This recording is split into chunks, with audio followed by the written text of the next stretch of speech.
Good morning, everyone. Welcome to this morning's second session for the Introduction to Optical Fiber Testing for Enterprise Applications. Okay, so a quick overview of what we're going to cover today. So first of all, we're going to do a bit of an introduction to fiber, so the nuts and bolts behind fiber itself. Then we're going to talk about the importance of cleaning and inspecting before connecting in order to maintain good network performance. We're then going to follow up with common tooling you can expect to work with. So they range from visual fault locator, light source and power meter, optic loss test set, and then we're going to delve a bit deeper into OTDRs, not only the operation of an OTDR, how it works, but key things to look at when choosing to purchase one. And then we're going to talk about using and configuring an OTDR to undertake a trace in expert mode. So first up, introduction to fiber. So why fiber? Well, with the ever-increasing demand of higher bandwidths and speed, fiber is able to meet this requirement where traditional copper technologies have traditionally fallen short. Additionally, with newer technologies such as RF over fiber or fiber to the antenna applications, DAS systems, fiber is becoming more prominent and popular inside enterprises to meet these requirements. What are the benefits of fiber over traditional copper? Well, the first and foremost is that fiber is cheaper to manufacture, and obviously reduction in cost is a big driving factor for a lot of new technologies. It's got better transmission properties over longer distances, so longer runs of fiber perform better than, say, equivalent long runs of copper. Obviously, as I mentioned before, it's able to get to those higher speeds, which is obviously a driving factor in newer technologies. And some other nice benefits is that it's immune to electromagnetic fields, and it's also immune to lightning strikes, which is obviously critical in private LTE and 5G applications, where obviously active antennas are on top of cell towers and cell sites. So as I'm sure most of you are aware, there's two main types of fiber. So single mode and multi-mode fiber. What are the key differences? Well, on this image on the right-hand side of the screen here, we've got examples of OM1 multi-mode, OM2, 3, 4, and 5 multi-mode, which is has a slightly smaller core, 50 microns as compared to 62.5. And then we've got single mode on the right-hand side, which has a much smaller core of 9 microns. So what does this mean in terms of the actual differences in terms of fiber performance, and why would you use one fiber type as opposed to the other? Well, traditionally multi-mode fiber was used a lot of the time because it was cheaper to manufacture. And obviously cheaper to manufacture meant that people utilize it with there was no requirement to get industrial or high quality light sources and network connections. You could use it with more or less cheaper and lower grade items. That's as opposed to single mode, which was a lot, it's a lot more precisely manufactured, and as a result was a lot more expensive. You need a lot more expensive network infrastructure to mate with it. Nowadays, with improving manufacturing techniques, production costs and manufacturing costs of single mode fiber have significantly come down to the point where there's not really much difference between single mode fiber and multi-mode fiber in terms of cost. In terms of performance, single mode fiber performs a lot better over longer distances, as I'm going to talk about in the next slide. And as a result, applications where multi-mode fiber was traditionally popular have started to fall away, with single mode fiber becoming more and more used, more widely, I should say. So attenuation of fiber. As I mentioned, multi-mode fiber doesn't perform as well over longer distances as compared to single mode. And this is shown in the attenuation or dB of light loss per kilometer of a particular fiber. We can see that for multi-mode fiber, at 850 nanometers of light, you're getting about 3 dB per kilometer of light lost along a fiber as opposed to single mode fiber of 0.3 dB. So what does this mean? Well, it means if you've got a brand new 1 kilometer length of fiber with no connectors, no faults or issues on it at all, you're going to lose 3 dB of light along that kilometer in a multi-mode fiber. And in a single mode fiber, you're going to lose 0.3 dB. And we can see here how that light loss is significantly greater in multi-mode, and we can see why single mode fiber is significantly better for longer runs. On the top table here, we've just got some standards of what is the maximum allowable attenuation. So 3.5 dB is the limit for multi-mode and 1 dB for single mode. Okay, so just touching on wavelengths of light. So wavelengths of light traditionally used for fiber is between 800 nanometers and 1650. 800 to 1300 bandwidth is typically used for multi-mode wavelengths, and 1310 to 1600 typically used for single mode wavelengths. You've then got a band between 1625 nanometers and 1650 nanometers, which is specifically allocated for maintenance purposes only. And I'll chat about that range shortly when we discuss OTDRs and like later on. Basically though, you can have tooling that's 1625 or 1650 nanometer wavelengths on with a filter, and you can then undertake maintenance tasks and testing without interfering live signals in the fiber, and the live signals in the fiber not interfering with your test set. This graph on the right-hand side of the screen here shows the attenuation levels of different wavelengths of light as opposed to those particular wavelengths. So we can see 850 in the multi-mode area, we've got significantly higher levels of attenuation and backscattering of light, and obviously that leads to the reduction in performance of multi-mode wavelengths as opposed to single mode. As we move up to single mode, you obviously get much lower attenuation, and that, once again, that contributes to the properties of those wavelengths being able to transmit over longer distances. We've then got these two water peaks here, these two peaks in absorption. Now, traditionally, these would occur at around these wavelength bands caused by water particulates in the fiber itself, and that was a byproduct of manufacturing. With newer manufacturing techniques and processes, those water particulates have more or less disappeared in newer fibers, and as a result, these water peaks aren't of big concern in modern fibers. What does that mean for us as users? Well, it means that we can open up these areas which traditionally couldn't be utilized for transmissions due to poor quality to more wavelengths, which means we've got more options when installing network infrastructure and the like. Okay, chatting about connectors quickly. So there's a whole slew of different connectors you can get when working on fiber. We've got 4 common ones up here. We've got LC, SC, FC, and ST. Now, each connector that you'd utilize or see will be dependent on the application you're working on and where you're working. For example, LC or little connectors, you'd utilize and see little connectors in areas where there's a patch panel and there's a high density or a high number of patch leads running into that one patch panel, and space is at premium. The only benefit to LC connectors over other ones is they're physically smaller. Likewise, in particular multi-mode networks, you might see ST connectors would be something you'd see quite common, and the like. It's important to note that whilst you've got a range of connector types you can utilize and see throughout networks, you need to understand that all of them can have either a UPC finish polish or an APC polish on the actual fiber interface itself. UPC stands for ultra physical contact or ultra polished connector, and APC, angled physical contact or angled polished connector. Now, the difference between the two is the UPC essentially has a straight cut on the fiber interface, whereas APC has an 8-degree angle on the interface, sorry.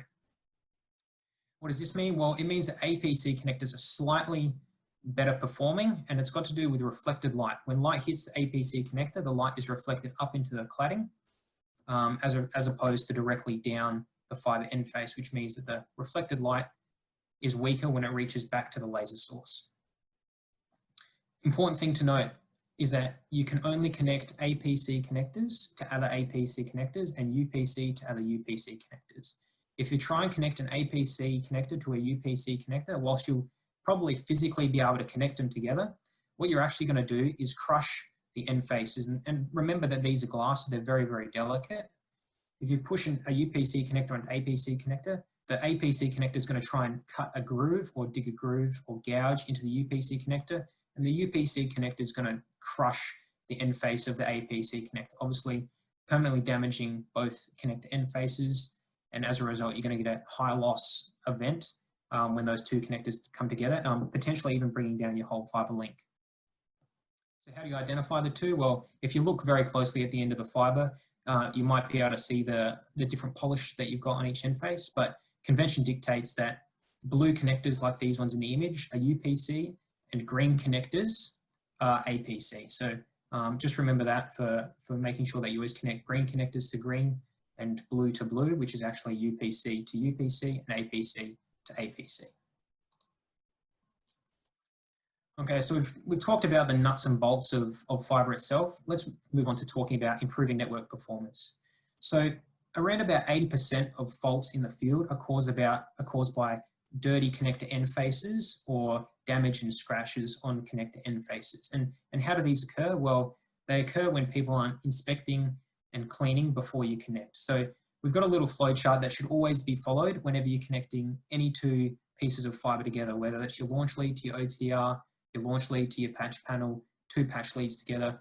Whenever you connect two pieces of fiber together, whether it's permanently or for a 3-second test, you need to inspect before you connect. So the flow chart we follow is you inspect it with your inspection probe and you ask yourself, is it clean? If it's clean, yep, you can go ahead and connect. If not, here's an example of a dirty end face. You would need to clean it and then re-inspect it and ask yourself, is it clean again? Obviously hoping it's clean and going ahead and connecting. If you connect two end faces of connectors that are dirty together, not only will the dirt contaminate both sides of it, but pushing a piece of dirt between two pieces of glass on such a small area puts down phenomenal force on it, and that can lead to scratches and pitting. And obviously when scratches and pitting occur, you actually have to replace the connector. You can no longer clean the scratches and pitting off. So moving on to our next example here. So we've got two connectors coming together inside an adapter. UPC connectors, because obviously it's a vertical finish. So we've got a piece of dirt that's getting stuck between them. Second connector comes in, and we can see that the light passing down the fiber is getting obstructed by the dirt and getting a significant amount of back reflection down the fiber. We can see on the right-hand side, a small amount of the light has passed through the dirt and is proceeding down the fiber. Now, because the light coming out on the right-hand side is significantly reduced to the light on the inside, sorry, on the left-hand side, that means that if this is perhaps a long piece of fiber, that piece of, or that portion of light may not make it to the end of the fiber, and essentially your whole link will no longer work. Additionally, perhaps it's a shorter link of fiber, and you might have 2 or 3 dirty connectors in a row, or 2 or 3 dirty connectors in a row would have a cumulative effect, and once again, your link could come down. So it's important, and highlighting the importance of inspecting and cleaning before you connect. So how are we doing this cleaning? Well, there's 2 main common solutions that most people utilize when cleaning connector end faces. First one is the cleaning pen, and you simply remove the cap, connect the pen to the end of the fiber, male or female side that you want to clean, and you simply click the pen down and it'll clean the end face. It takes about 2-3 seconds, so there's not really an excuse for not utilizing something like a cleaning pen. On the other hand, you've got what's called a cleaning cassette. In order to utilize a cleaning cassette, in this case, you would pull the orange tab to the right-hand side, which would expose a clean piece of cleaning fabric, and you would then rub the connector end face, as per the bottom image, on the exposed piece of cleaning fabric, remembering to rub the connector in one direction only. And when you rub the connector, every time you complete a rub in one direction, you move it across, so you're rubbing it in clean parallel tracks, so that every time you wipe the connector, it's essentially on a clean piece of fabric. Now, when you release the orange tab back to the left-hand side, when you then pull it again to the right, it exposes a new and clean piece of fabric. So every time you clean a new connector, you've got a clean piece of fabric for it. Each one of these products is a disposable or consumable item, so there's no reason not for using it, and they're extremely cheap. So each one you get probably 8 to 900 cleans per product, and it's about $100 to get them. So they're very cheap, and you should always be utilizing them whenever you do that, and it will significantly improve your network performance and reduce your troubleshooting, your time spent troubleshooting. So here we've got some examples of dirty connector end faces and connector end faces that have been cleaned not using the proper technique. On the left-hand side here, we've got an example of a dirty connector face. Just like your windscreen of your car, if there's dirt and grime all over it, light's going to have a hard time passing through it, and as a result, degradation in network performance. Just highlighting here that we can see this is a single mode fiber. So we've got the cladding on the outside, which is this gray area, and we've got the core of the fiber, it's very small end face here. So any dirt, particularly over this area, is going to have the greatest effect on your network performance. Moving on to the right-hand side, we've got an example in the top left corner of a connector end face that has been cleaned and inspected properly and correctly. We can see how clean and clear that is, and how much easier light's going to have passing through that particular connector as opposed to a dirty one. Now, the other 3 examples here are people who have tried to clean their connectors, but they've done something wrong. And the first one is they've tried to wipe it on their shirt, and they can see that by not using the correct tooling or techniques to clean your fiber end face, they've actually made it significantly worse than if they didn't clean it at all. So big factor there, make sure you use the proper techniques and tooling, because wiping on your shirt as well has the chance of inducing more dirt onto the fiber end face, and by rubbing it on something that's not clean, you could drag that dirt across the end face, once again scratching the end face, which will cause you to require to replace that particular connector or patch lead. The bottom two images here show your first connector is someone's actually cleaned it using the proper techniques, a cleaning pen, but the alcohol residue is not dried properly for whatever reason. So this here highlights the importance of, even though you do clean it, you need to inspect the end face following cleaning to ensure that something like this doesn't occur, because now the alcohol, which is typically used to clean the connector end face, is now impacting the passing of light through that connector. And the final image here, we've got an example of someone cleaning the connector properly, but they haven't cleaned their patch lead or launch lead that they're connecting into that female connector. As a result, the patch lead or launch lead is dirty and it's transferred dirt across onto the dirty connector. So this highlights the importance of cleaning and inspecting both your male and female sides of the connector to get a good connection. So how are we doing this inspecting? Well, the use of fiber inspection probes. It's important to choose a fiber inspection probe that meets your requirements, and there's a whole variety on the market. So the first and foremost one that most people look at is a probe that has both that is auto centering and autofocus. And that's mainly used in order to significantly reduce your time spent testing.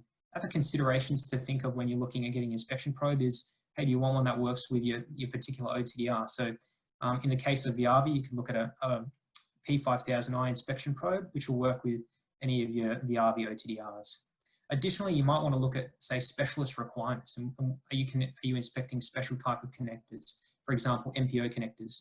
For those of you who don't know, MPO connectors are essentially a connector where multiple fibers run to that connector interface, anywhere from 8 to 32 fibers. So you can get specialist tools like the Viavi Sidewinder to inspect all of those fibers simultaneously, once again with autofocus and auto centering capability.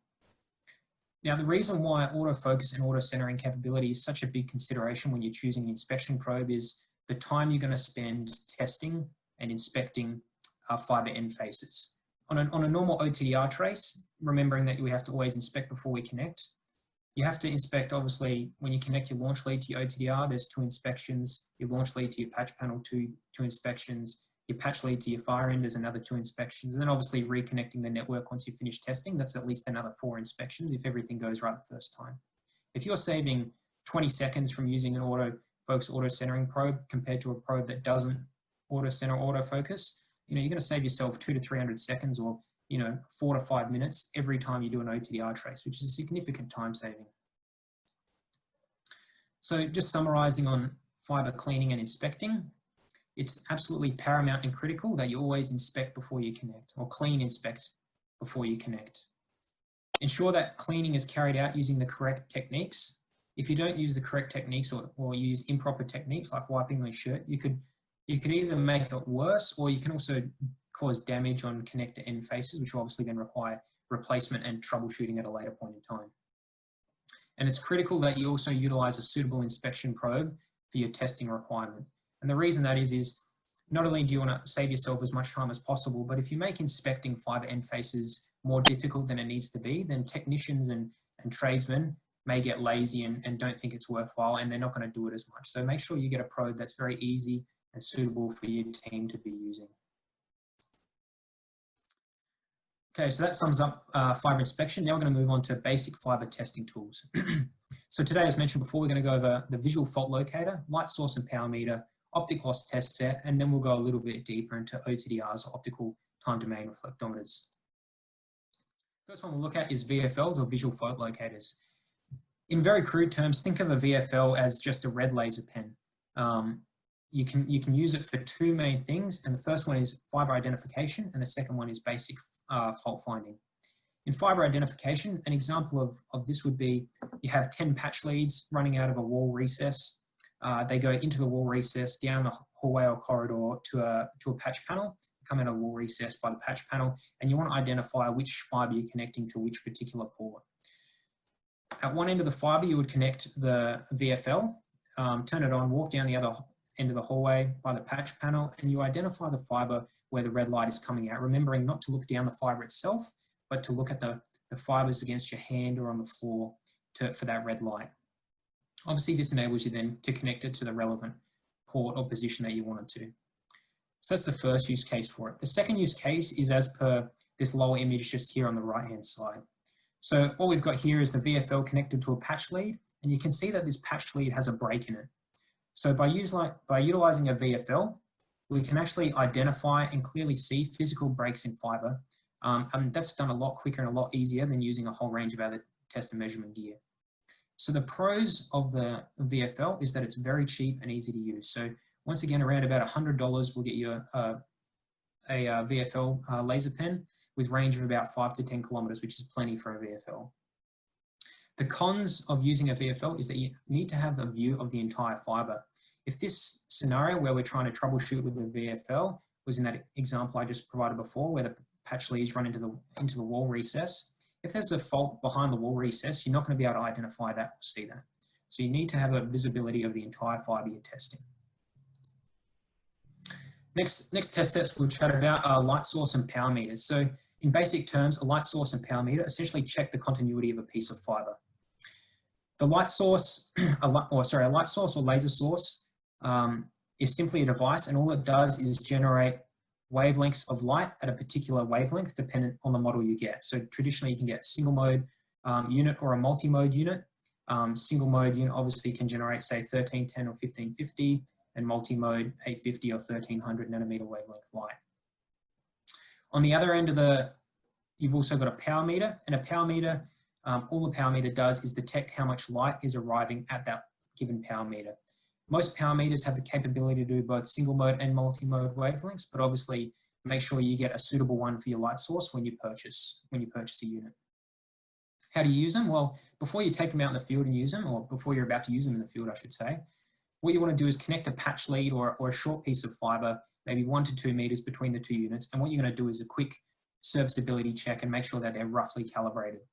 So when you connect the patch lead between them, just as we are in the picture, you want to set the light source, as an example, 1310 nanometers, and then you want to get a reading on your power meter on the other end. And essentially you want to make sure that you're getting pretty close to 0 dB of light loss over that given length of fiber. So it's because it's so short, and we only want to make sure that there's almost no light loss over that given length. If it's pretty close to 0 amount of light loss, then we've got a serviceable light source and power meter. We can take that out and use that on the fiber we actually want to test. When we're testing the fiber in the field, or that we want to test, you do this by connecting the laser source to one end, once again turning on 1310 or 1550, whatever wavelength you want to test at. And then you walk down the other end of the fiber, connect the power meter. And the power meter will give you an indication of the light lost across that particular link. Remembering, there's a couple things you need to remember here. First of all, the light source and power meter is not going to tell you if there's a fault. You as the tradesman or technician need to interpret the results given by the power meter, and then determine if that's a serviceable link or not. And an example would be, you're testing a 100-meter long piece of fiber. If the power meter says that you've lost 10 dB of light, then you need to identify that that's unserviceable. Whereas if you're doing a test on, say, a 10-kilometer long fiber, and you've got 5 dB worth of light loss, then you could interpret that as, hey, that's a serviceable fiber, remembering to factor in whether it's single mode or multi-mode wavelengths and so forth. So the pros and cons. So pros, very cheap to purchase. You can get a light source and power meter pair anywhere from $1,000 to $4,000, depending on the wavelengths and sort of extra accessories and features you want. The cons, it's not able to identify the location of a fault, and you need to interpret the results yourself. So the technician needs to have a little bit of skill and understanding on what they should be looking for. The next con is you need to access both ends of the fiber. Now, in the example I gave of a 100-meter long piece of fiber, that's not too big of an issue. But when you start talking about links that are 5, 10, 15 kilometers long, being at both ends of the fiber can start to be a hindrance, especially if you have to drive between the two. Okay, next piece of tooling we're going to chat about is optic loss test set. So an optic loss test set, think of it essentially as a power meter and a light source combined into the one unit. So up the top, we'd have a laser source or light source port and a power meter port. Now, optic loss test sets are typically always utilized in pairs, and that enables bidirectional testing capability. An example of where this would be a great use, or a great use case of this would be, say you're doing testing in an apartment building. The main patch panel for the building is in the basement, but you're running tests up to the top floor. Rather than with say a traditional light source and power meter, you'd have to walk between the basement and the top floor continually to take readings off your power meter on the top floor. What you can do is, before you start, you set your remote unit up on the top floor, and configure it for bidirectional testing. connect it up, and then you go down to the basement where you can undertake all your testing from the unit in the basement, getting power, changing your wavelengths, getting indications of power lost across particular links and so forth. And then once you finish your testing, you can go up to the top floor and connect your remote unit. So the pros of this one is obviously bidirectional capability, provides you time-saving factors, so speed of testing, and also there's perhaps no requirement for a second person to assist you on the far end of the fibre. You can have it configured back in the workshop by senior or more experienced technicians to set pass-fail limits. So when you provide them to, say, junior technicians out in the field, they're just looking for a clear pass or fail indication. And because you're getting those clear pass-fail indications, it actually reduces the chance of human error as well. The cons of the optic loss test set, once again, is it doesn't identify a location of a particular fault. And once again, you need to access both ends of the fibre, which can be a hindrance on very long runs. Okay, so that sort of covers the basic tooling and test equipment we use. Now we're going to chat about optical time-domain reflectometers, or OTDRs, a little bit more in depth. And these are probably some of the more comprehensive tools most fibre technicians will work with on a daily basis. So OTDRs come in many different form factors and with a whole range of options, which will obviously need to be customized depending on the particular application you're working on. So we can, in most common terms, like some of the common options that you can look at is a VFL or power meter. So that's combining with some of those tools that we just discussed, combining them into the one unit. You might also need capability for bidirectional OTDR testing. Say if you're doing testing on a pond and want to do some testing through some splitters, would be an example of that. You want something that's compatible with inspection probes that we were discussing earlier. Do you require a remote control unit, say via your phone or PC? Do you need automatic report generation? And for more advanced testing in some of the large enterprise customers, maybe they're also looking at Ethernet and network testing capability up to 100 or 400G, depending on what you're working on. So choosing an OTDR is a pretty big decision, and there's a few things that need to be considered when looking at it. The first and foremost is your wavelengths that you need to test on your network. So you can look at OTDRs that only test single mode. So you might say want a 1310 or 1550 module, or perhaps a module with 1490 and 1625 as well. Do you need a multi-mode module? So 850, 1300. You can get OTDR modules or OTDRs that do both single mode and multi-mode. Or you might need an OTDR that could do, say, 5 wavelengths, depending on your requirement. So knowing what you're testing on your network is the biggest and probably most important decision. The second pretty big decision you need to know and understand is dynamic range. Now I'm going to chat about dynamic range shortly, but in very crude and basic terms, dynamic range is how far the OTDR can shoot a trace. In very basic terms, but I'll explain that further shortly. Budget is then a big consideration as well. And the only reason budget's such a big consideration is there's such a variation of OTDRs you can get, with basic entry-level models sort of starting at about $2,500, up to full-blown network testers with Ethernet testing capability. You're sort of at the $30,000 to $35,000 mark. So big range in prices that you can go between, and having an idea of how much you want to spend really helps narrow down what's available to you. And then finally, as we sort of discussed just before, the wide range of options that you require, whether you want to combine VFL, power meters, remote access, and so forth into the one tester, obviously also will vary the units that perhaps are of your interest, and obviously impact budget as well. If you're sort of thinking about getting a new OTDR and you're not too sure where to get or where to start, on the Vicom website, there's an OTDR selection guide, which can step you through a couple of the basic questions and start getting you in the right direction for which particular OTDR will start to suit your needs or requirements. So we're just going to touch on the principles of OTDR operation now, and there's a few things that a lot of customers get confused about or don't quite understand when they start doing their traces. So what we've got here is a basic setup for an OTDR undertaking testing. We've got our OTDR on the left-hand side of the screen. We've got our launch cable or launch lead installed between our OTDR and our first connector. We then got our fiber under test, and we've got our receive lead or receive cable on the far end. Now, when you hit start on an OTDR, the OTDR emits a pulse of light. That pulse of light then moves down the fiber. Every time it gets to an event, which is a connector, a splice, a break, anything that occurs along the fiber, a portion of light is then reflected back to the OTDR, which the OTDR detects. Now, the OTDR is continually measuring these, or measuring these received parcels of light back, or packets of light back, and they're measuring three things, or working out three things. The first one is the power of the reflected light. So what's the power level of the reflected light? They're also calculating the time. So the time it's taken for that pulse of light to go from the OTDR to the event, and then that reflected portion of light back to the OTDR. And they combine that with the known speed of light through fiber. And that enables us to calculate how far away a particular event is. So in this case, how far away this first connector is.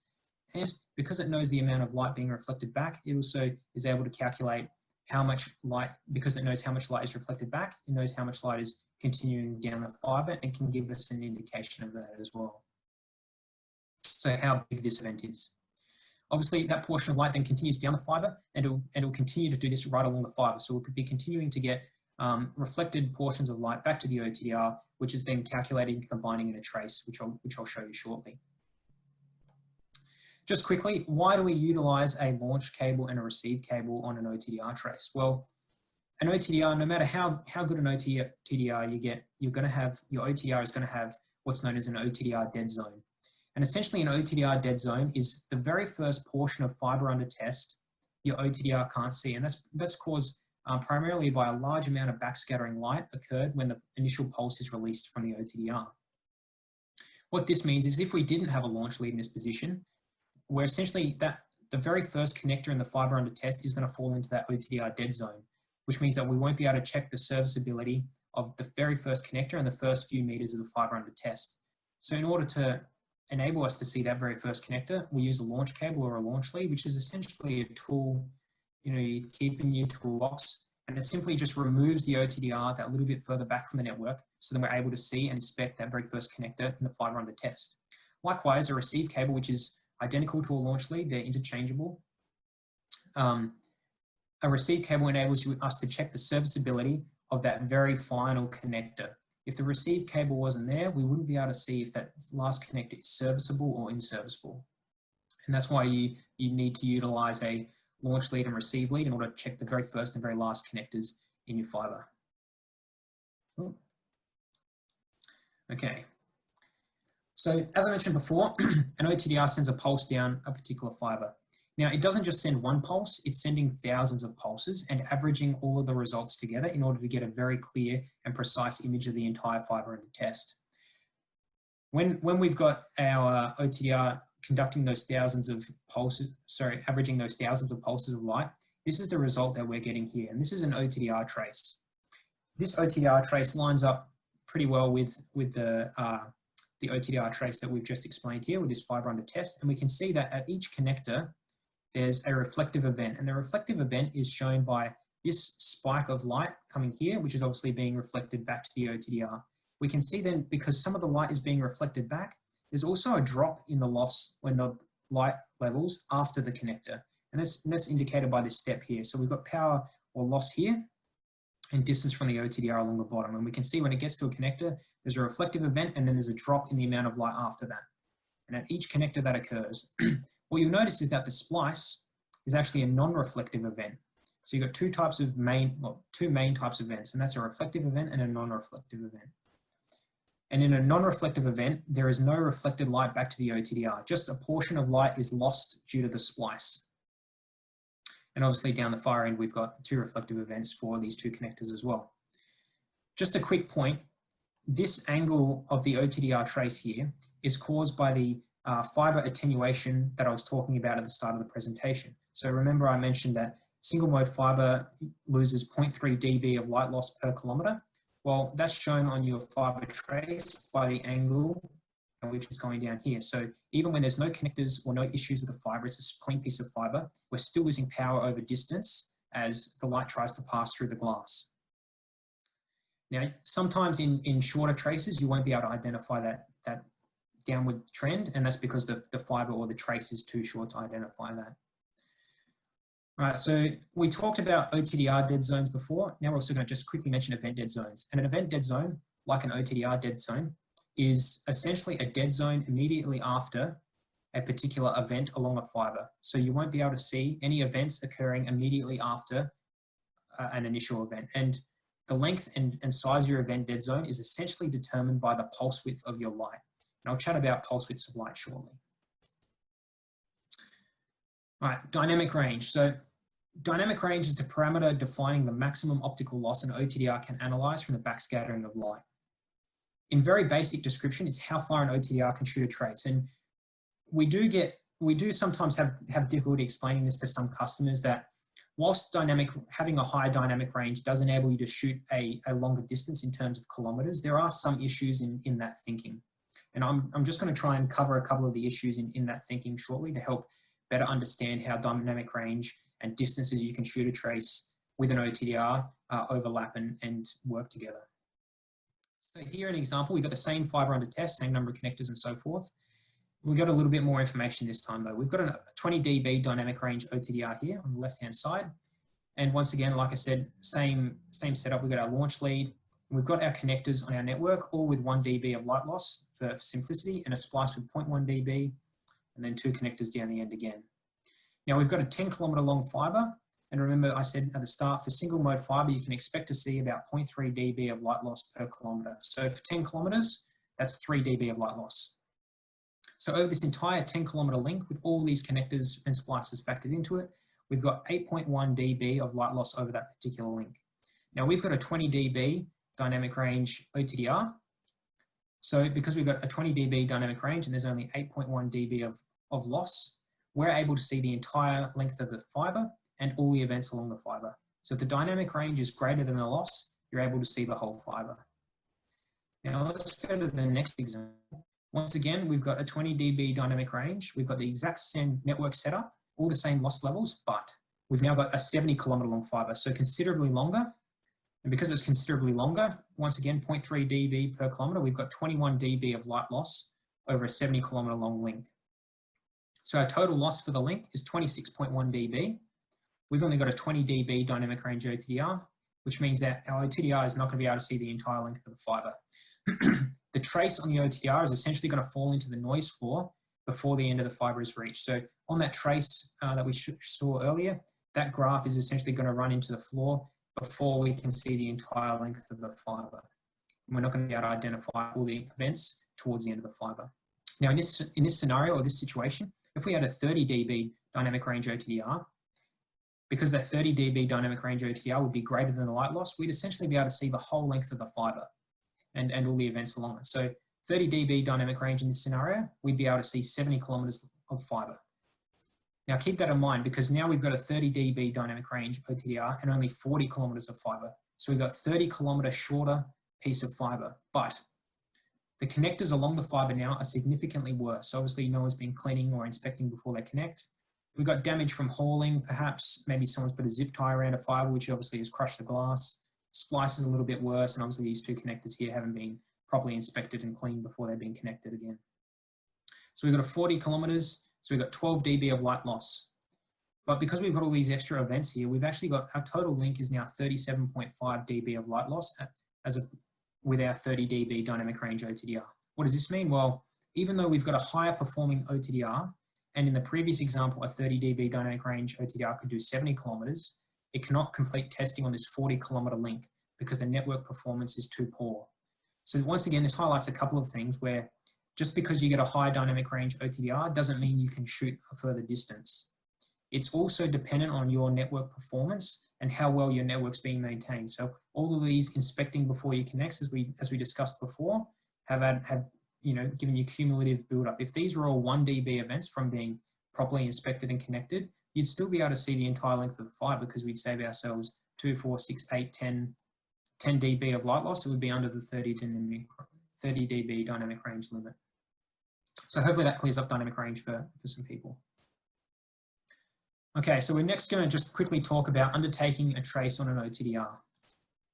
So the example that I'm going to run through today is on a Viavi MTS 2000 OTDR with a single mode tri-wave OTDR module. So 1310, 1550, 1625.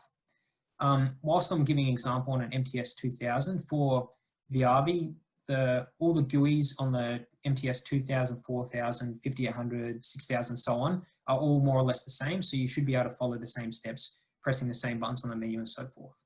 Now, if you've got a different brand OTDR, you will have very similar settings and configurations you can make, but where they're located in your particular menus, you might need to find yourself, unfortunately. All right, so when you turn on your MTS 2000 or any Viavi OTDR, this is essentially the home screen you're going to be presented with. As the OTDR modules on Viavi are or changeable, the mainframe settings that always stay on the unit are shown up the top, and the OTDR module ones, which change with the OTDR module you got fitted, are shown down the bottom.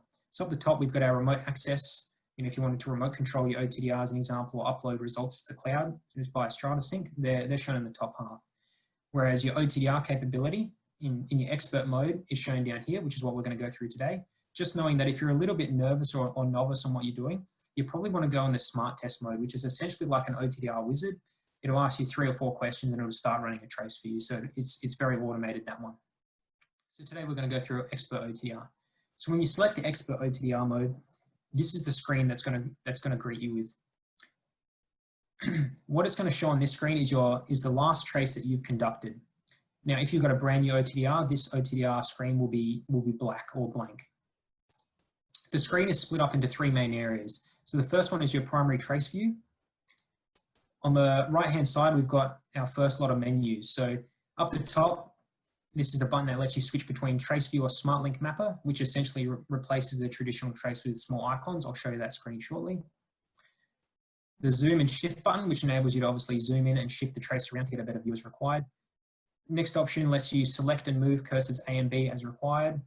Fast report here enables you to generate PDF reports as required to provide to customers or to management as needed. And the bottom 2 options are simply more advanced settings and so forth.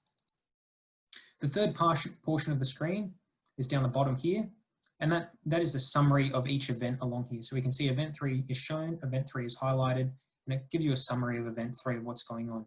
Remembering that if you've got say a Viavi MTS 4000 or 5800, something with a larger screen, this portion of your screen is going to be larger. You can scroll up and down through your results through the little scroll wheel on the right-hand side. Now we want to configure a new trace. So what we're going to do is press the setup key here. Remembering that if you're on a fully touchscreen OTDR variant, then you're going to have a soft key either on the top or bottom of your OTDR, and you just need to select it. So choose setup, and we get brought into the setup screen. Once again, down the right-hand side, our options for menus have changed, and we're going to go through the acquisition screen. So this is the nuts and bolts for configuring your OTDR mode. The first thing you need to do is select if you're undertaking testing on a point-to-point network or on a PON, a passive optical network. Now in enterprise applications, 9 times out of 10, you're going to be working on a point-to-point network, which is more or less a straight piece of fiber. Maybe you've got connectors and splices and so forth along it, but it's more or less one straight line. When you're working in a PON, or what is a PON? Well, a PON's a network where you've got not only single-stranded fibers, but you've also got splitters and so forth in it, which is splitting one fiber into many. Now, by selecting it on PON, you're going to tell the OTDR to be on the lookout for splitters, which are very high loss events. If you, say, undertook testing on a PON just using point-to-point mode, what's going to happen is the trace is going to get to a splitter, which is a high loss event, and it's going to think that high loss event is simply the end of the fiber. It's not going to keep on trying to look beyond that. When you turn it to PON, it'll be on the lookout for splitters.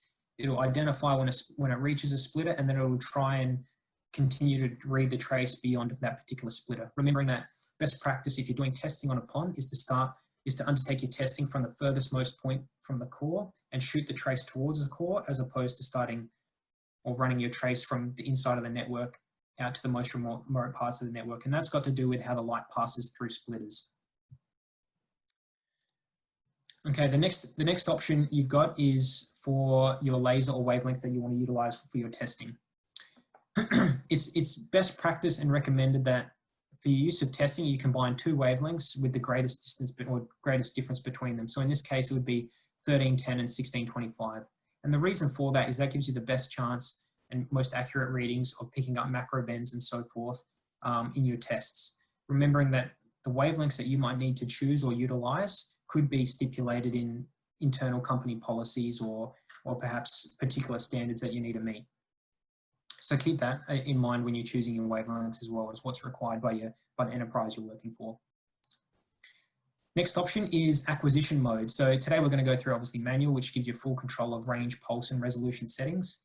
Auto mode automatically automatically adjusts the range, pulse width, and the resolution for best results in your trace. And then we've got another setting here for smart acquisition. Now, smart acquisition combines both short and long pulses in the one trace, which enables higher or more clarity on longer range traces, where it's enabling the benefits of the shorter pulse width and combining them with the benefits of the longer pulse width as well. So I'll chat about pulse widths shortly, and you'll be able to understand why short and long range pulses are different and the benefits of each. So next is just range, just getting a rough estimation of how far you're going to be shooting a trace, remembering that if you want to configure the units that are shown here, you can do it under the analysis menu, which I'll show you shortly. Okay, so pulse width. So it's important to understand the fiber that you're testing and how a different pulse width will give you better or worse results depending on that. As a rule of thumb, the shorter the fiber you're testing, the shorter the pulse width you want to utilize. But you want to use as short a pulse width as you possibly can because it gives you a much higher resolution trace. On the other hand, if you're doing a trace on, say, a very, very long fiber, maybe 80, 100 kilometers, you want to be utilizing a much larger pulse width because the pulse of light itself is going to have more energy and it's actually going to be able to make it to the far end of the fiber. For example, if you're doing a 80, 100 kilometer long pulse and you're trying to use a 5 nanosecond pulse, there's just not enough light or power in that light for it to make it to the end of the fiber. So you're not going to be able to see probably after the 2 kilometer mark, 3 kilometer mark, something like that. It's all going to be or the light's not going to be able to return back to the OTR. It's just not going to be strong enough. So here we can see the differences in pulse width and the importance of selecting the most appropriate one for your application. So here, this is the exact same trace run multiple times with varying pulse widths. We can see a 10 nanosecond pulse, how high resolution it is. We can see how clear and accurate each of the results, each of the event locations are. As the pulse width increases and grows, we can see that these events are getting wider and wider and less, they're not as precise. So the resolution that we're getting on the trace is falling away as we increase the pulse width.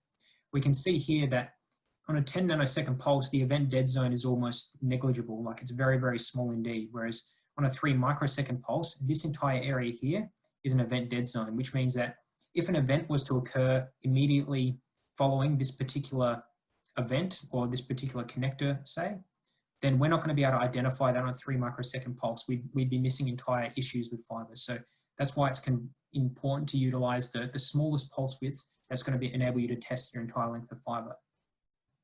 Now that smart acquisition mode I mentioned before actually combines pulses of all pulse lengths or varying pulse lengths together. So then you can get the benefits of high resolution towards the OTDR. And as you get further away from the OTDR, you're falling away on the number of pulse widths you can utilize. And you're still going to get details on the far end of the traces if you would utilizing a 3 microsecond pulse to begin with, but you're going to have a better resolution of your trace closer to your OTDR. Next one, just further details on customizing resolution of your trace. Acquisition time. So as mentioned before, rather than just sending out one pulse of light, the OTDR is actually averaging thousands of them over a given time frame. Now, it's important that dependent on your pulse width, you select an appropriate time or acquisition time. The smaller your pulse width, obviously the quicker it's going to take for a pulse of light to undertake a trace. So you can utilize these smaller acquisition times. If you're doing a 10-second trace on a fiber that's only 500 meters long with a 5 nanosecond pulse, you're going to get stacks of results for your OTDR to average in that 10-second time frame. Whereas if you're doing a 3 microsecond pulse over a really long fiber, you're going to need to increase the time to maybe 90 seconds or 2 minutes to ensure you get a really accurate trace and get enough averages back to get a clear picture of the fiber.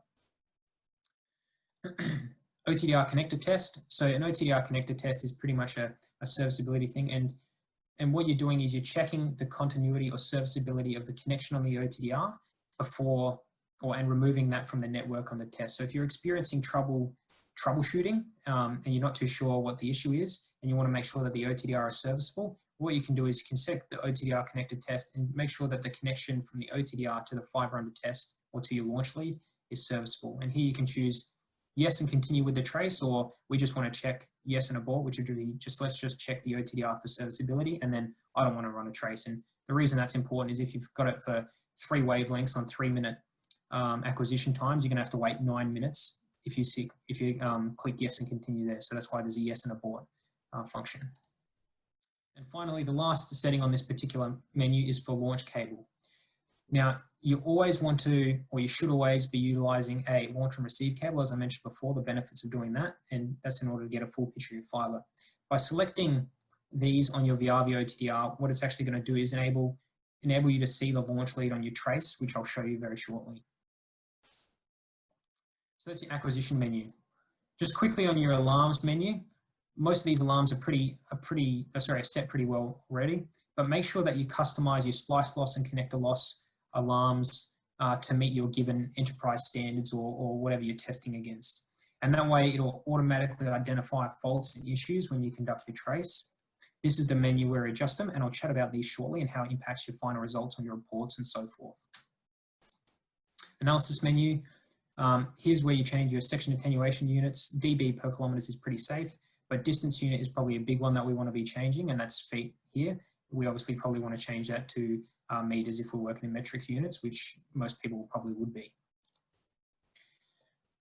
The link cable option on this is probably a very important menu to ensure that it's filled out correctly. And the reason it's important that it's filled out correctly is these are the results that are automatically going to populate on your PDF report when you complete your trace. If you input the wrong information in here or forget to update the information in here, when you generate a report at the end of your trace, it might have inaccurate or improper information. So making sure that you get your locations right. So perhaps, I don't know, Sydney CBD to Parramatta CBD, making sure that your trace is running in the right direction. Your particular cable ID is numbered properly, and your fiber number in particular done, so that you're very aware of what fiber is going to what, and you can identify the report clearly at a later point in time. Because if you've done 20 or 30 traces in a day and your report's all jumbled at the end, it's going to be very, very hard, if not impossible, to separate which particular fiber goes with which particular report. Additionally, on the right-hand side, we can input information about the technician doing the job. Maybe there's a job or contractor ID number and so forth. We can populate all that information there, so that when the report happens, it automatically generate it, automatically save it. You don't need to do anything with it. You can just send it to your customer or to your management team, however you require, either via USB or through StrataSync through the cloud. So here's the next menu for file is simply your saving instructions and location. So directory, do you want to save it on a USB, on the OTDR hard drive, maybe a portable hard drive and so forth. Your file naming convention, and you can see file content for one trace, so you can configure that to more if you would like, and we're auto storing it or auto saving it after each trace. You're saving your report as a PDF, so I think there's another option for Excel spreadsheets. And this option down here is a handy one to tick to yes, especially if you're using something like a P5000i inspection probe with your OTDR. So you can automatically save the inspection end faces of connectors into your PDF report as well. Okay, so we've configured the OTDR. We want to hit start stop to start our trace. Just press this green button on the MTS 2000, remembering that on your touchscreen variants, there'll be a soft key on the screen that you can touch. First thing it does is it does a connection check to make sure that the connection of the fiber is serviceable. If this connection was bad, it'd be down here on the red end, and obviously it won't let you undertake the trace. You need to rectify that fault firstly. So maybe the connector's not seated properly, or you haven't cleaned and inspected it before you started your testing. Once the trace starts to carry out, we can see that we've got 20-second time, and on a 5 nanosecond pulse, as indicated by up here, it's done 94,000 pulses of light in that 10-second or 11 seconds so far, sorry. And it's starting to average it, and we're starting to get a clear idea of the fiber under test.